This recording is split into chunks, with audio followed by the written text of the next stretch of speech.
And welcome to Education, Leadership, and Beyond, Surviving and Thriving. My name is Andrew Murata, host of the show, and good evening to everyone. Proud member of the Education Podcast Network, Voice Ed Radio Canada, wherever you're taking in your podcast. Thank you for tuning in. It is Wednesday, February 4th, 2026. And man, I'm so happy. I'm so happy for my friend on the West Coast, George Mendoza, Superintendent of the Year in Oregon. He's from Eastern Oregon. He's a superintendent there. He went to Eastern Oregon. So we're going to give George Mendoza some congratulations tonight. He squeezed me in between some meetings here, and he'll be joining us in a moment. I want to thank IXL for sponsoring the show. If you're an educator, you've heard of IXL. Here they are. A word I'd like to thank IXL for sponsoring today's podcast. Over 1 million teachers use IXL in their classroom every day. IXL is the most widely used online learning and teaching platform K through 12. It empowers schools with complete curriculum, thousands of instructional resources, robust reporting, assessment data, and more. It saves teachers a lot of valuable time with ready-made plans aligned to the standards and the textbooks. Built-in engagement tools like custom competitions make learning fun for students.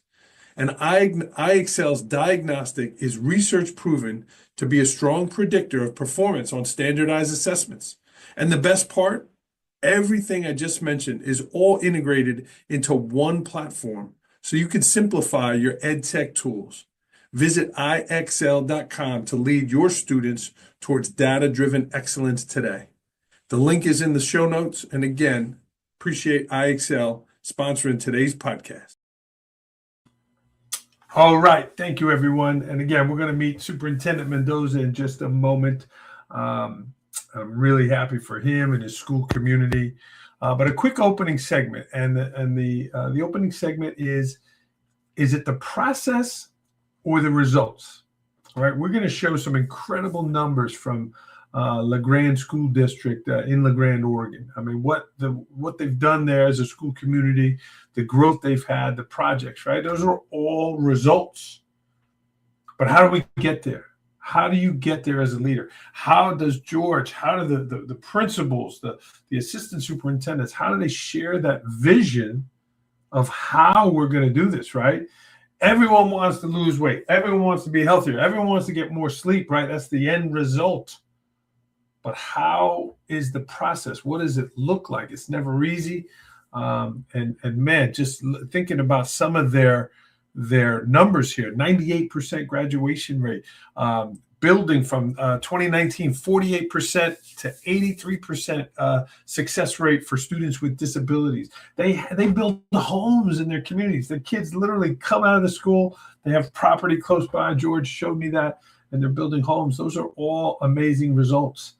But we all know, friends, it's in the process, the work that we're doing, the day-to-day logistics, that consistency, and again, great vision from the leaders. So kudos to the Grande School District. And enough of me chatting about them. Let's bring him into the show here, live from the home office. George, welcome to Education, Leadership, and Beyond. Thanks, Andrew. Thanks for having me. Yeah, congratulations, you and your school community. This is awesome. Even though we're on different coasts, I feel like we're close friends, and I'm really happy for your community. Congratulations. Thank you, my friend. It means a great deal to have your support. I'm going to just say I'm equally impressed with you and all of your accomplishments. I feel like there's not many people that are built like you. You seem to be doing a lot of things, and you talented at school, talented at, I'll just say it, podcast, talented as a presenter, just accomplished a lot of things that you've done that have impressed me. Being a referee, to me, you inspire me. How many books that you've written too, that kind of stuff. It's like you're setting an example that I think people should aspire to be like. So well done. Well, thank you, my friend. And you're being very gracious, because I think the first time I had you on many years ago, I had some technical difficulties, so you were being gracious. But we're here to celebrate you, and you just had the award. George, I know we talked off air a little bit, but what was it like when you were notified that this happened? I mean, it had to be incredible. Tell me what it felt like. Surprised, definitely humble and grateful to know. But the long story short was I was aware that I was nominated, but I didn't think I would be selected. Part of it is I've been nominated before and I wasn't selected in the past. So so you start to manage expectations, or you just start to like, it probably won't happen. And, and I'm from Eastern Oregon, and there's only one other Eastern Oregon superintendent that I know of in my career that received the award, Heidi Sipe. And so I was just thinking, very, very long shot to win the award. And so I pretty much put it in my mind like I wasn't going to get it. And I was in a work session, and then we started to do some work in there, and then Krista parent pops up on the screen. So then I knew at that point like the world was changing, and then right away to my wife and our kids, and then my in-laws, and then our administrators and union leadership groups started coming in, and so then I was like humbled pretty fast and honored, and I focused on team. I focused on basically the board, the teachers, our administrators, our school district doing a lot of great things together, and how grateful I am, for all of them, and then really how we partner well and how we collaborate well, and then just the community, all the people in the community that support our school district. So I've been focused on that since. Well, and here's a number of them right here. The day when you were told about it, and there it is. And George, I got to see you in action a few years ago in La Grande. The way you treated people, the way we walked the campus and saw all the progress and the things happening. But there's a lot of investment there. You've created a vision, and now you have this thing's in motion. So what are your thoughts there about what I said in the opening concept about the process or the results? I just put the results in the chat, some of these incredible accomplishments. But talk to me about the process. Almost for anything, I'm kind of an improvement science person or an implementation science person. Or I think of like tiered systems. And so it's almost for anything that you do, are you doing it? Are you doing it well? Are you doing it with mastery? And it really is like, are you doing professional development? How many? Is it 50%? Is it 70%? Is it 80%? Is it 100% of people that are doing that? Do they know that? Have they been trained on it? Are you monitoring that? Are you giving feedback to that? Are you supporting that? Are you celebrating that? Are you holding people accountable to that? So whatever the thing is, it's almost always to me, how well are we doing it in terms of fidelity? How well are we supporting and monitoring and giving any kind of feedback, whether it's rewards or celebration, or I'll just call it crucial conversations or accountability. And then are we monitoring the progress and adjusting over time? And that happens quite a bit with the things that we do. And so if it's graduation rates, it is basically, do we know the students? And we look at things for us in like a green, yellow, and red zone. And it's pretty much, do we know them? Do we know the story? Do we know the context? Do we know the situation? Do we know what's getting in the way? How do we remove that obstacle or barrier? Do we give them credit recovery? Do we give them a 0 period? Do we give them an 8th period? What can we do to support them so that they can pass their classes? Do they need a study lab? Do they need tutoring? And then it's really like loving them or irritating them and cajoling them into passing their classes, finishing, and moving them forward as best that we can. But you work at red zone, you get to yellow zone, and then you don't have to do as much with green zone except high five and tell them how great they are. But we do the same kind of thing for attendance. We do the same kind of thing for academic growth. We do tiered systems on almost everything, where we look at green, yellow, and red, or tier 1, tier 2, tier 3. And then we want to apply resource and strategy once we know that a student needs assistance. Yeah. And we spoke off air. George just shared a little bit. He had a senior meeting, senior in jeopardy there. You knew his name. You knew where he moved from. You knew his story. You knew how many credits he needed. You knew what happened. You knew his ethnic background. I mean, you talk about building relationships. You're all in there. It was great to hear that, which then produced those results. So awesome, George. Again, very happy for you and proud. How was the winter conference? I know you just actually were named at the conference. Was your family there? Did your family get to go to that too? No, I didn't have them go to that.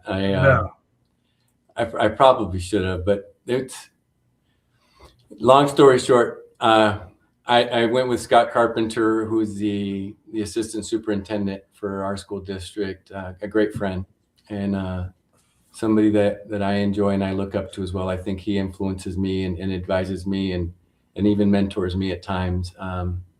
Then I also had Melissa Reagan, our business director, and she had Brian Gonzalez, who's also our fiscal officer, show up. So that was our team. But and there was an OSBA award thing that I did. It was for the teacher of the year, the superintendent of the year, and also for the board member of the year. And that's where I brought my family to that. But this winter conference was the one where you get the superintendent of the year accolade. And I would say I definitely focused on Scott to start out with, just because I think I wanted people to know that Scott Carpenter, for me, takes care of a lot of things in our district, and he allows me to serve on state boards, or he allows me to do things with our region. He allows me to lead our school district in a way where, with his support, and we wouldn't have the kind of district that we have without Scott. And so I wanted people to know how much I appreciate him, or how much I admire him. And I wanted people to know too that business, because it was a winter conference for superintendents and business directors, I wanted them to also know about, Melissa and her as a thought partner, or her as a support. And then we also had our former business director there too. And I wanted to thank them too for how they help school districts, or how they help me to manage our money, manage our resources, and to be strategic. And then it just like appreciate, the state and all the organizations, appreciate the superintendents, appreciate our regional superintendents, and Mark Mulvihill, who's the superintendent of the ESD. And then appreciate your boards and your own admin team, and your teachers and your community, and then your family, and then really talking about tough times and leading in tough times, and trying to figure it out through joy, or practices of joy, to create resilience, but still to create team. So it was good. I tried to keep it rah and George Mendoza from Grande School District, beautiful area. If you have not been there, George, I still remember that sunrise the morning I was out there up on that bluff next to the hospital. It was just gorgeous here. But George, I'm going to read something off the website here. George Mendoza is a leader for all, the students in his district, the staff that serve those students, and the community as a whole, shared Krista Parent. George is a trusted and highly respected colleague for leaders across the state. It is an honor to name George as COSA's Oregon Superintendent of the Year.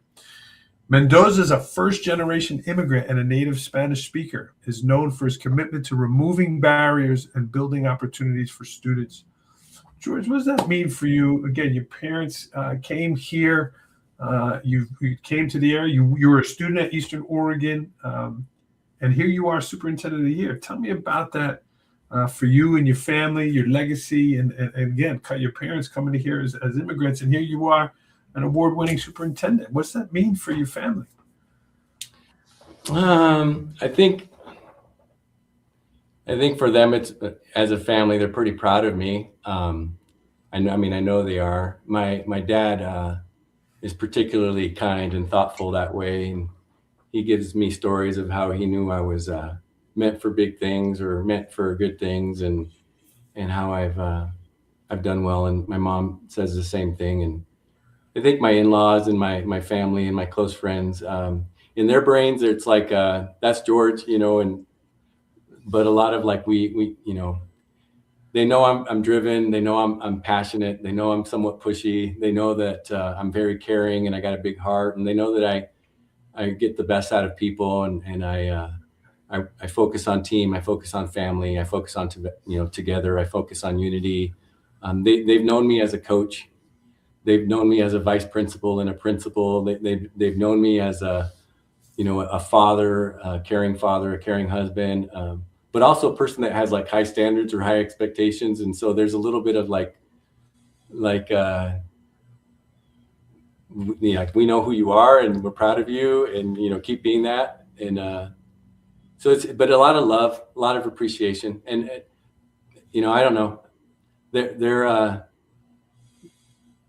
I'm just happy, they're happy. That's probably where I don't have any deep thoughts a lot of times, except like if they're good, I'm good, and if they're good, I'm happy. So we're all happy.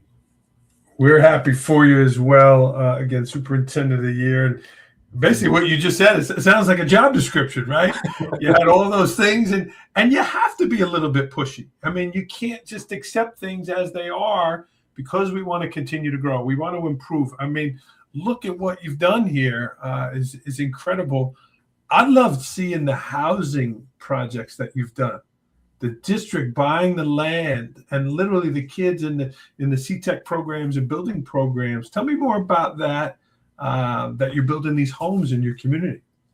Well, and I would say, for me, anytime I'm in meetings, or I'm always trying to figure out what people want, so that we can do that or deliver that or fix it, collaborate on it, partner on it, implement it.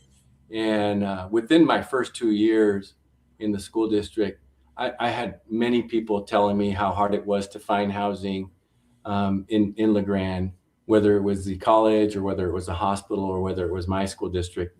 Lots of people kind of sharing their stories about the tough time of building or finding builders. And I knew, it would be interesting, hard, fulfilling for us to start figuring out how to build homes for our community, how to build homes for our workforce, how to help, with the job skills, but also to create future contractors, future carpenters, future plumbers. And then for us to start creating that where we built them first for, to see who wanted them from our community, in terms of the hospital or EOU. So we kind of offered them as like, do you guys want them? Would you buy their first house? So we kind of had the one in the hand is better than two in the bush, so that we already knew that we were going to have committed buyers. And then we got some seed money from a congressional spending bill. We had to do a lot of little things. We sold 1 acre of land, got about $1 million so that we could have a lot of future infrastructure. I did a lot of it without general or state school fund, so that people wouldn't say, you started this program with no, by substituting state school fund. Very strategic in that way. And then we started doing it. And, we had to change our curriculum from a woods construction where we built shops or we built sheds to like, now we're going to build a house. So we had to add a teacher. We had to figure out how to work with general contractors and then subcontractors, and then how they would model and demonstrate for our kids. And then the kids would do the work with them or next to them.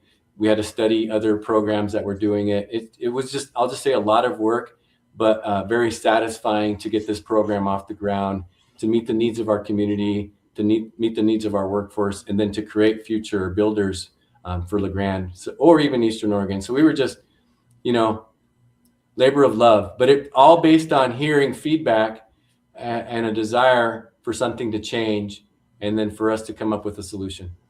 Yeah. Well, good for you for putting it in action. And again, I was blessed to take a tour with you. I saw the property. I saw the construction. It's just amazing. But a lot of kids leave school with their backpacks and their books. These kids are leaving school with their tool belts and going to do the work and literally impacting the community. And I know that was a part of, again, the results there. The athletic facilities were just beautiful. I remember they had just painted the lines outside when we were there. They just paved it. Yeah. George, that's awesome. There's a lot of planning that goes into it. I know you're an early riser. I see you on my time, East time. I see you up. Talk to me about your mornings, George. Leaders capitalize that morning time. How do you go about starting your day? What are some things that you do in the morning to lead your day? I wish it was fancy. I feel like I have like a normal, boring one on that. I do wake up typically at 6 a.m. I take my daughter Ava to work out, or else I work out myself, or I do both. I take her to her workout, and then I work out at the school. And I tend to do like a basketball workout where I do at least 100 shots. And I'll just say it's like a 25 lay-ins, and then I have to do 20 push-ups, and then I have to do 10 burpees, and I have to do 50 crunches, and then I got to do mid-range, then I got to do free throw line extended, then I got to do 3-point. But in between, I do all those push-ups. And then if I don't take Ava because she doesn't go to her workouts, then at home instead I do kind of my own kettlebell workout. And then I do some Bulgarian squats too to kind of just keep my core. And then if not, I'll do a dumbbell workout, all at about 25 pounds, just to keep me moving and keep me doing that. I always check my emails in the mornings too and respond pretty fast to things I need to. At night before, I always look at my schedule. I'm looking at my schedule, periodically throughout weeks to know what I've got to do and get ready for it. But I always like at night review everything to be prepared, or in the morning review everything again for any reflection. I text, I phone call, I do whatever I got to do too in the morning. I have coffee. Sometimes I have breakfast, and then I just kind of get ready and grind. I don't think I do anything special. Sometimes I meet with people for basically a prayer group too, one time a week on Tuesday at 7 a.m. I like to look at leadership things too. So I get like at least 3 subscriptions that I have where I get daily like affirmation or daily positive messages. And a lot of times I'll take 5 minutes to 10 minutes to read those and to think and reflect. And then I'm going. Nothing special, I think, but just that's what I do. When you're shooting those shots, are you thinking, hey, I got that meeting at 11 and I got to prep this?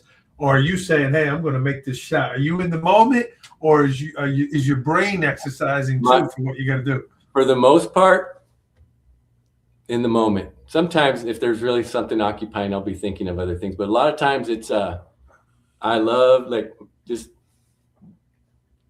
making those shots. I just like the getting that work in, getting that exercise done.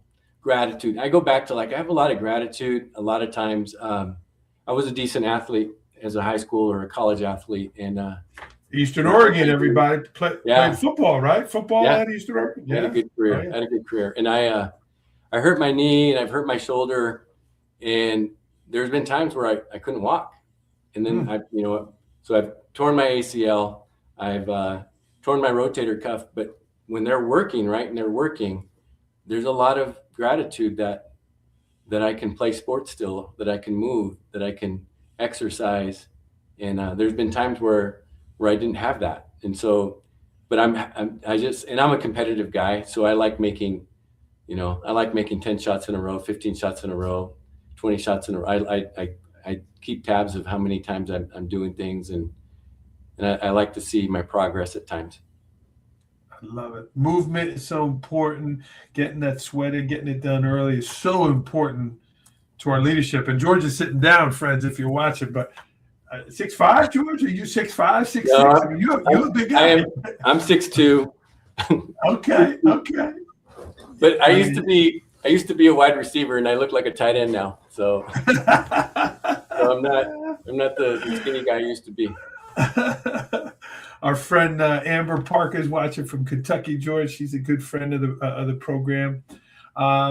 George, what's next for you? I mean, this is a big feather in the school district's cap. Yours cap. What's next for you? Is there another project you're working on? Is there something that you're looking towards? Yeah, I wouldn't say I don't I don't know if there's anything fancy. I think right now, taking care of our school district, I want to pass another bond. I need to kind of get a facilities matching grant first. I need to do a facility study with that. LeGrande has a building still in operation that's over 100 years old. LeGrande still has 2 buildings that are over 75 years old. And then we have another building that's over 50 years old. So there's still work to be done in terms of modernizing our facilities. And if I can replace our wood ag building, that's something I want to do. And that would be a facility study next school year, getting the matching grant up to $2 million, and then asking our public to see what they think about a bond. And then that would happen in a year and a half. My daughter Ava is a sophomore. I have 4 children. So Ellie, Sophia, Christian, Ava. And Ava's a sophomore, so I want to get her through LeGrande. Then honestly, I really like, for me, I'm 29 years in my career. Wow. I think I want to work long enough to get her through college. That's for sure. But I want to get her through high school, and then I'm open to other things after high school. I want to keep growing as a coach, as a mentor. I do help once in a while school district with strategic plans, or I do help principals as a coach and a mentor. I do that all, of course, for my own school district, but I do that as well, kind of as a side thing. So, being a consultant is of interest to me in the future. But honestly, I'm almost just take care of LeGrande as a focus. That's typically what I'm trying to figure out. How do I make things better in our school district? I am kind of a builder, so I do need to have things to do or things to build. And LeGrande definitely has facilities that need improvement, so that gets a lot of my attention. Yeah. Wow, that's awesome, man. Really happy for you, George. There's a lot of maybe young leaders that might be looking at saying, "Hey, I want to be a superintendent one day," or "I want to be superintendent of the year one day." And you just mentioned a lot of financial things, a lot of building things, a lot of foresight. Give me some of the magical ingredients that you need as a leader to be successful in your position. What would you say are those top 3 or 4 things? You better be good at this. I definitely would say the first one would just be like,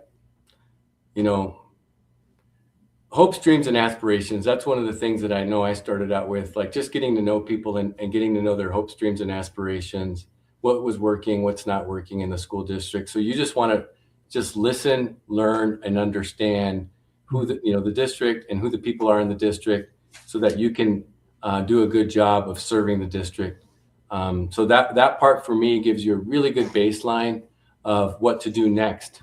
So after that, you start to, what are we trying to accomplish? How are we going to do that? So you want to create those goals, or you want to create that strategic plan, and you want to do it in a collaborative format with lots of stakeholder input, so that you really get, those hopes, dreams, and aspirations, and what's working and not working, and you package that in a way so that people find it relevant, applicable, and something that's going to fit for that community. And then after you get the values and the goals, and then you start creating your mission and your vision, and then you really get basically the indicators in alignment to your goals. And then the strategies and so on. And I did a good job, I think, in a 2-year process of just getting to know people, getting to build those relationships, asking those questions, learning the systems. I use the word machine, like learning the machine and how the machine operates, learning my place in the machine, and how I can make the machine a more effective machine, and then working through others to put it into action. And that to me was a goal that I think, if I came in with all the answers and I told you, you're supposed to do this, we're supposed to do that, and we're going to do this, without really listening to them or having trust or relationship built, I don't think it goes well for any principal or superintendent. So that part for me was, on purpose, and something that I think a good superintendent would do.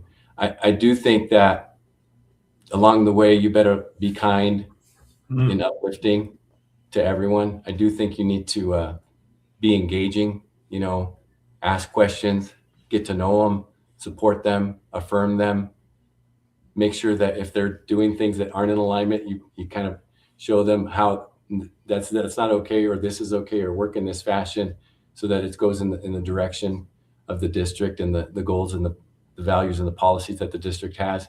And then I use the word like elevate. Like, we're supposed to elevate the work that's taking place. We're supposed to make teams better. We're supposed to make meetings better when we're in meetings too. And I sometimes tell people we need to make the room better. So that's more what I would say to people if they're really wanting to start out as effective superintendents. Yeah, well said there, George. And even just listening to you, it's bringing me back. I remember we met multiple times about your opening and the message and how you wanted it to land and making sure there were certain things done. And you just kind of said that in your conversation. And as an outsider coming in, I felt that from you, and then I got to see it. So kudos there. Awesome. George, anything else you wanted to share that I didn't ask you? I would say, kind of in alignment to that, I'll just say for a superintendent or a principal, being really good at relationships, I think, carries a lot of weight. And I sometimes tell people, like, know personally who you are. You went into, first generation Mexican migrant guy, George, like, know who you are, know your roots, know your values, and then share that with others, right? Get to know them get to know you, know their values, know who they are, know their history, know their culture, know their context. And then I think after you do those things, you can get into structural things or systemic things in a school district to make them better. But you need to know who you are, you need to know who they are, you need to care about each other, and then you can do all kinds of great things together. And I find that that works really well in rural areas. I believe that happens pretty well in state meetings or state committees that I'm into. And I think that's how you create better systems in schools or in transportation or in housing or in safety or law enforcement, whatever it might be. If we work in that type of relationship, that's good. And then the quick one I would say too is get really good at principled decision making or living a life that has a lot of good habits. So I'm a big 7 Habits of Highly Effective People person. And I think those habits really do make your life better. And then, for me, Ray Dalio has written some really good books on principles in life. Mm-hmm. And I just think if you start to live by a certain value system and you stay very close to that, it's really helpful for decision making and really helpful to create better outcomes. Well said, my friend. Well said. George, you mentioned your children, and your youngest there is a sophomore. A lot of leaders get pulled and they miss their family. Things don't work out in their family. How did you make sure you secured your family, took care of your family? You mentioned your in-laws. And again, you're talking about relationships at school, but clearly you have strong relationships within your family first. How did you protect that along those 29 years? That one's a deep one, so I'll try to go fast, and I'll just say, I went back to the Mexican roots, right? So I was a first generation Mexican immigrant son of 2 wonderful humans, but my mom and dad divorced when I was in 4th grade, and my mom moved back to Mexico, and my dad stayed in the United States. So I pretty much had a choice: do I want to go to Mexico or do I want to stay in the United States? And so we chose to stay with my father. And that created for me and I love my father, great father. I felt loved, but he wound up being married several times in the time I was a child. So he had a lot of relationships, and I didn't feel seen. All right, I felt abandoned at times because my mom was gone and my dad was. I didn't feel focused on us, and so. I pretty much knew that I would be a different father than that. Although I love my father and I love my mother, I knew that I was going to create stability for my children and create stability with my wife. And I moved to be a superintendent. So I've moved our family 3 times, but I've always been strategic in the times that I've chosen to move them. So first when they were in elementary, and then another time when they were in high school. I only moved Christian when he would be a freshman to Grande, and then I kept my children through their high school careers where they were at, so that they would not be disrupted. And I'm doing the same for Ava. And my point is, I want them to have a high school experience. I've always wanted them to have a high school experience where they stayed with the same grade level. And then for Christy, to me, I have to honor, her desires as well as a partner. I do get opportunities to apply for other jobs, or offered opportunities for many things. She only went to school in one place her entire career. And I went to school as a migrant kid in Granger and Wapato, a little bit in Sunnyside and in Prosser. So I'm used to change, and she's not. And I just knew too, I need to make decisions that are better for the team, better for the family, and still try to have a really satisfying professional career. And I've tried really hard to be both. I use the word professionally satisfied and personally satisfied. And I'm going to say Grande has hit the top spot for me in terms of professionally and personally satisfied. I'm really happy about that. Yeah. Again, where you went to college there. Great answer there. And good for you for recognizing that strong leadership for your family and in the district. So great answer, my friend. Thanks. Well, and I'll just say last part on that is just that I didn't want my kids to feel what I felt. So I'll just say I didn't want my kids to feel like their dad didn't see them or didn't know them, and that the dad, and they did, and I wanted them to have stability, and I didn't feel like I had that. So there's those types of things that have really influenced me to stay locked in more and focused on them while at the same time growing. I love it, George. Again, something you wanted to accomplish, and then you set out that process, and you did it, and the results are there. Man, I could feel it. And again, just hearing you share those stories, and I lost my mom last month, George, and been a lot of reflecting, right? Thinking about the adult and the leader we could be, and I wanted to provide what they did, right? I had that supportive childhood, and again, kind of different from what you were saying. I wanted to make sure I gave that because that's what I had. But you did it even from a more challenging background, and that's impressive. Thank you. And I'm sorry for your mom. Sorry for your mom.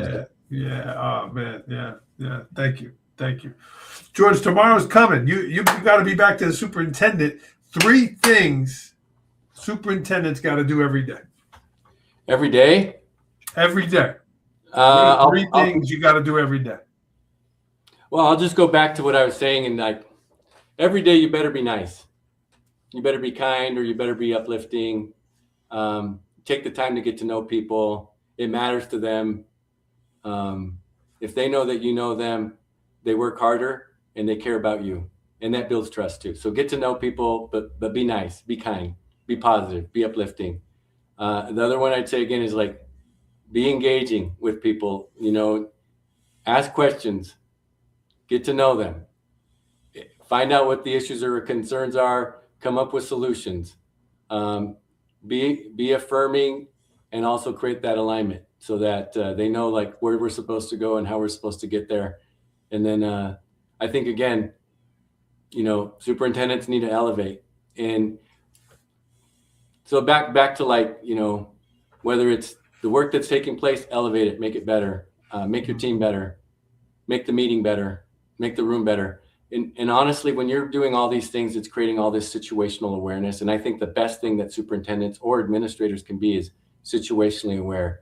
Just if I know the whole issue, and I use the word the truth, if I know the truth about what's taking place, the good and the bad, no sugarcoat, no this, just the truth, I can make really good decisions in a committee format or a shared decision-making format, or I can talk to, I can look at the policy, or I talk to lawyers. I can do all these things. We can do all these things together if we have really good information.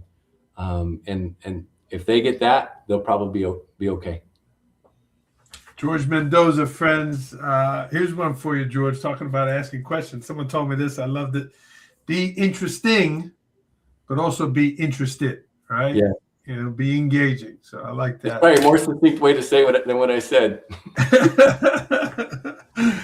Cool. Well, George, let's get to rapid fire. I want to get you to dinner with your family, and it's almost bedtime here on the East Coast, and this was a lot of fun. Again, Superintendent of the Year. Really happy for you, George. How does it work nationally? Well, I know that it goes that's the next level. How does that work? So I know that there's we have to turn in things to be submitting our information for the national. From what I know, the New York superintendent got it. So there's going to likely be more for that person. For us that didn't win it, we go as well though to the AASA, so the American Association School Administrators Conference, and then they give you some trophy or some plaque or something, and they recognize you. And then later in November of this year, you go to some kind of Washington, D.C., summit where you go with all the state superintendents of the year, and you have this kind of national forum, and then you have this nice experience and nice dinner, and you learn and grow together for a little bit. So I know that's what I've been told. And in Oregon, you do a variety of speeches. So you speak to the Oregon School Board, you speak to the business officials and the school superintendents, and you speak to the ESD superintendents, and then you speak to all the principals as well in the summer conference. So you do a lot of that, and then people ask you to do podcasts, or they ask you to speak at the Chamber of Commerce, or they ask you to go to talk to their school board. They just do these things, and you just sure. I like whatever. You're on your way. You're on your way. I love it. I love it. Well, cool. Let's get to rapid fire here, my friend. Good luck with all those speeches. These are quick answers. Okay, you ready? You got it. Here we go, man. Last movie you saw? Get Help. I just saw it on Sunday. Recommend it? I would say yes. It was a little bit of a thriller, and I knew it would be kind of a different take on a relationship, at work relationship in a stranded island. And they get stuck on the island, right? Yeah, I thought it was good. How many people in the family watched it? Everyone watched it? I knew that it was pretty much a George movie, so not the kind of movie that my children and my wife would watch. My son might watch it with me, but it was just George. It was just me. I went golfing, if you can believe it, and then after I golfed, I went and saw that movie. Look at you. Good for you. Last concert you went to? John Mayer. I'm a big John Mayer guy. Yeah. I've gone to 4 concerts. Last song you sang out loud in the car? With my daughter the other day, Ty Myers, Thought It Was Love. Ooh, I have to look that up. Ty Myers? Ty Myers. Okay. Thought It Was Love. One thing you're going to learn in 2026? I'm always learning, but I want to keep learning how to cook better. I told my wife the other day I'd like to learn how to be a better chess player, and for her and I to spend more time kind of playing chess or doing something like that. And then I actually want to be a better poker player too. I'm pretty good. I'm not that bad at it, but I sometimes think that's a good way to pass time too. Did you watch that Netflix series about the woman chess champion? Did you see that? No, I have not. If you that'll get you going with chess. I'll send it to you when we're done. I forgot the name, but it was really good. I love it. Yeah, it was an award-winning series on Netflix. So, go-to stress reliever. You talked about making those shots earlier. What's your go-to stress reliever? Golf, time with family, food with family, exercise, like you said, bikes. Basketball, walking. I like watching sports. I like watching my kids play sports. I like watching sports on TV. Good TV shows or movies. I like playing cards. Nice. Last mistake you made? When I always think that was a tough one, because I'll just give you simple stuff like you make a mistake maybe with like the food you eat. sometimes I eat too much, or sometimes I eat the wrong things, or sometimes I drink things I shouldn't drink, whatever. There's stuff like that. I make mistakes in golf. I don't make that shot, right? I make mistakes in basketball. I don't make that shot too. But from a school, I try really hard to be like really methodical. And then I also look at like mistakes as growth, where so I don't necessarily think like I've made a really bad mistake. I've gotten speeding tickets, but sometimes I don't email people back for 24, after 48 hours instead of 24 hours.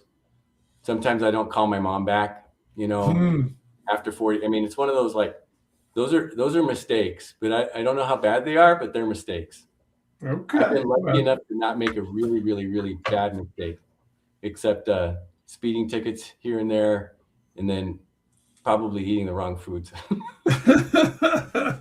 Well, be easy on yourself there. Grande, Oregon is fill in the blank. Sometimes I tell people, like, it's a community with like many wonderful, smart, talented human beings that are like dedicated to their kids being successful. We've got 20 state championships in the last 9 years.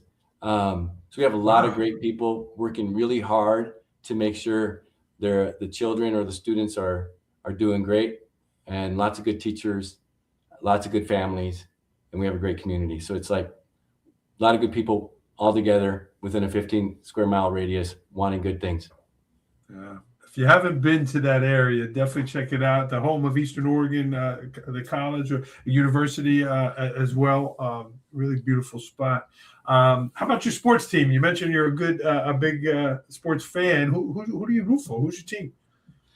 I always like, right now, I'm big on the Seahawks.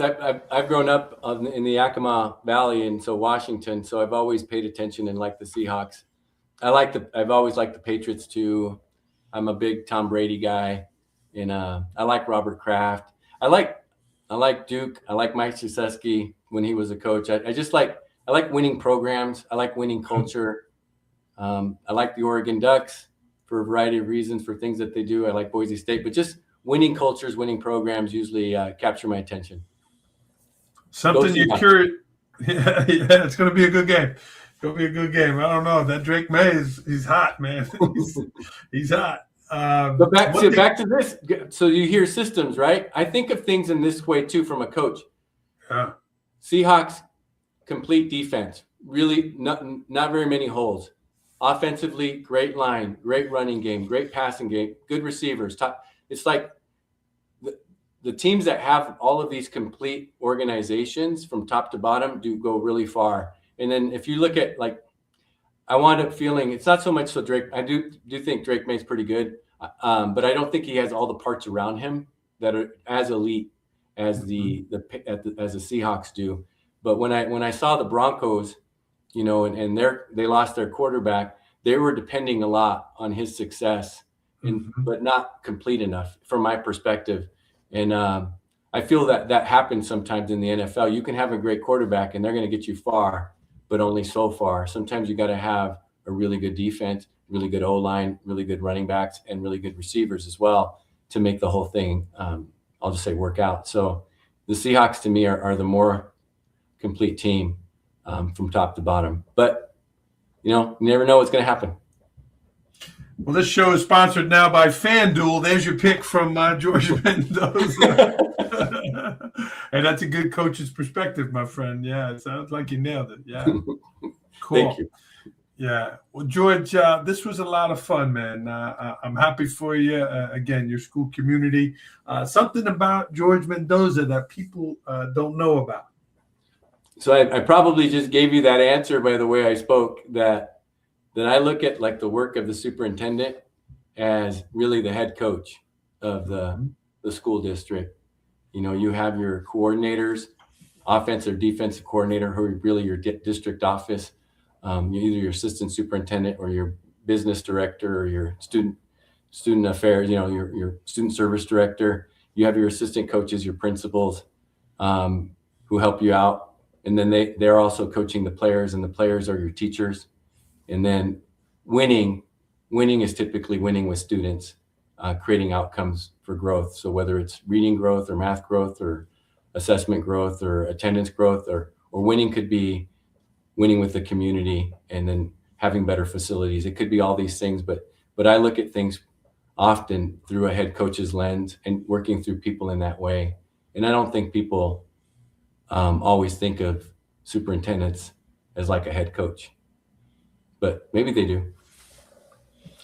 Well said, Mr. Mendoza. Excellent. This is going to bring us to an end to our podcast. Before I ask you about your quote, I want to thank you. When I was there, you played a great video of the quote from George Bernard Shaw, the guy on Stephen Colbert. Of course, his name is escaping me, but you played that video. And in that video, there was a quote that life is no brief candle. It's a splendid torch. And we got to make it burn brightly. And I've actually used that a lot, and I live by that. It actually was in the slideshow to open the show. I don't know if you saw that, but that quote you played at Grande that day impacted me deeply. So how about a quote from you? Do you have something that you live by or you want to share to end the show? I'm going to say that I didn't prepare this. I didn't prepare a quote. Okay. He's going to the shelf. I'll get something that kind of inspires me, and I'll try to go fast. And I'm sorry. It's Andrew. okay. It's okay. It's how I think. It's kind of the live life experience that I think I've had as a superintendent. So it resonates with me, and that's why and I've told people that, and then I've received it as a gift. Beautiful. Don't rush it. Don't rush it. Don't rush it. Yeah. If by Rudyard Kipling, and I think Rudyard Kipling wrote the Jungle Book. So if you can keep your head when all about you are losing theirs and blaming it on you, if you can trust yourself when all men doubt you, but make allowance for their doubting too, if you can wait and not be tired by waiting, or being lied about, don't deal in lies, or being hated, don't give way to hating. And yet, don't look too good nor talk too wise.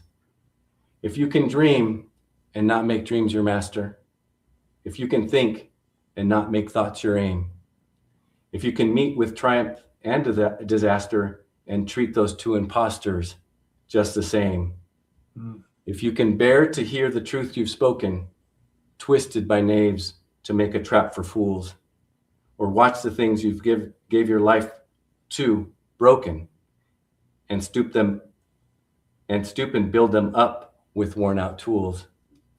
If you can make one heap of all your winnings and risk it on a turn of pitch and toss, and lose and start again at your beginnings and never breathe a word about your loss. If you can force your heart and nerve and sinew and serve your turn long after they're gone, and so hold on when there is nothing in you except the will in which to say to them, hold on. If you can talk with crowds and keep your virtue, or walk with kings nor lose the common touch.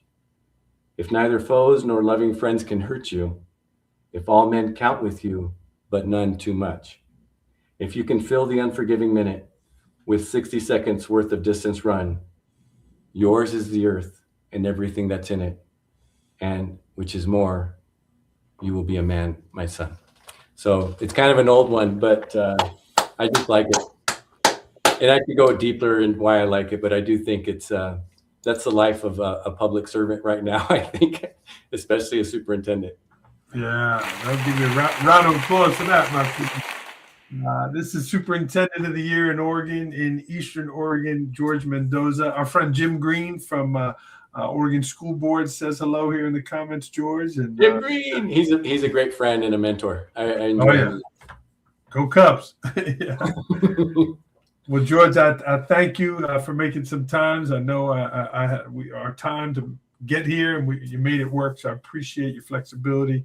But truly, very, very happy and honored for you. So congratulations. Thank you, Andrew. Thanks for everything. Really glad that we could be together. And I look forward to more time with you.